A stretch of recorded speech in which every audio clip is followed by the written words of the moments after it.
Assalamu alaikum урматтуу мекендештер. Бүгүн буттагы шишиктер тууралуу маалымат бермекчимин. Анткени дал ушул маселеде дагы жаңылыш пикирлер өтө эле көп. Негизинен 3 түрдүү ооруларда биздин буттарыбызда шишик болушу мүмкүн.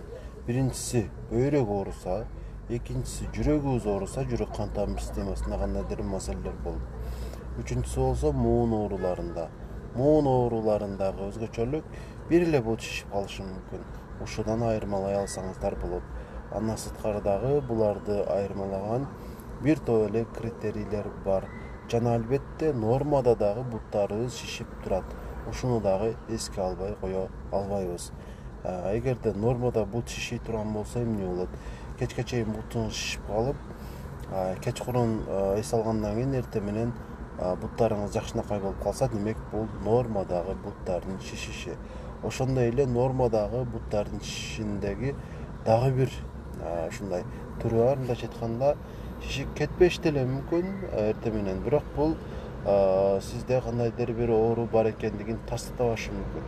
Айтайын дегеним, общий белок анализ тапшырып көрдүңүз, альбумин анализ тапшырып көрдүңүз, баары эле жакшы чыгып жатат.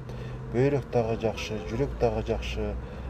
Бул учурда бир ушул нерсени эске алышыбыз керек болот да.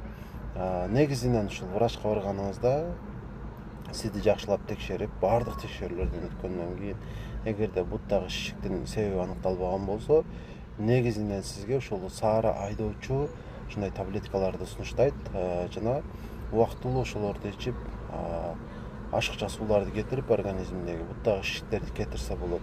Бул албетте туура эле чечим. Бирок мындан дагы туурараак, мындан дагы жакшыраак чечим бар. Бул эмне десеңиздер, бул калий.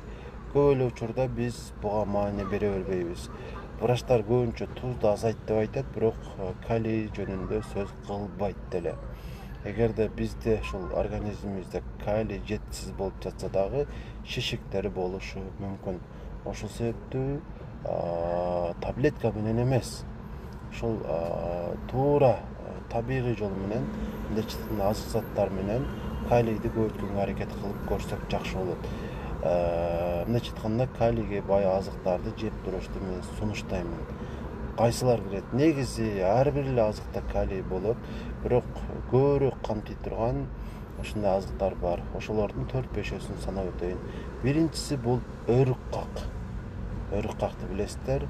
Андан кийинкиси болсо кайнолу. Кайнолунун дагы кагы бар, мейиз бар, жана ошондой эле жаңгакта калий көп болот, кайсы түрү болсо деле. Мындан сырткары бананда дагы калий көбүрөөк ушул камтылган.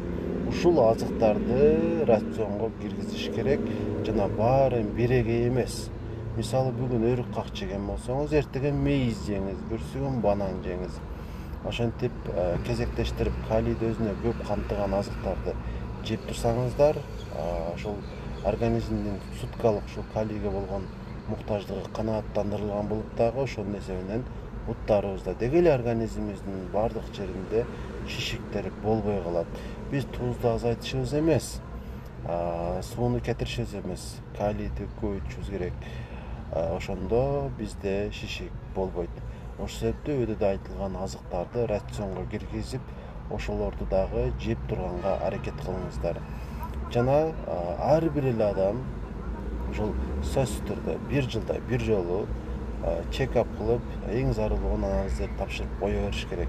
Бул анализдерди тапшыруудан максат эмне?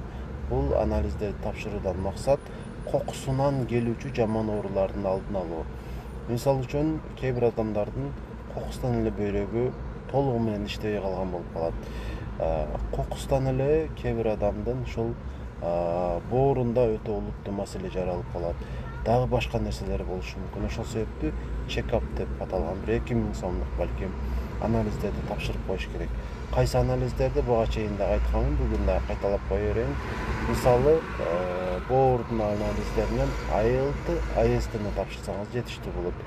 Бөйрөктүкүнөн креатинин жана ошондой эле общий анализ моча. Мындан сырткары ЛПНП, ЛПВП, триглицериди жана общий анализ кровь и сахар. Ушул анализдерди бир жылда бир жолу ар бир адам тапшырып, врачына көрсөтүп коюш керек. Ошонун негизинде сиздин ден соолугуңуз жөнүндө кандайдыр бир элес пайда болот жана келиши мүмкүн болгон ар кандай коркунучтардын алдын алганга дагы мүмкүнчүлүк пайда болот.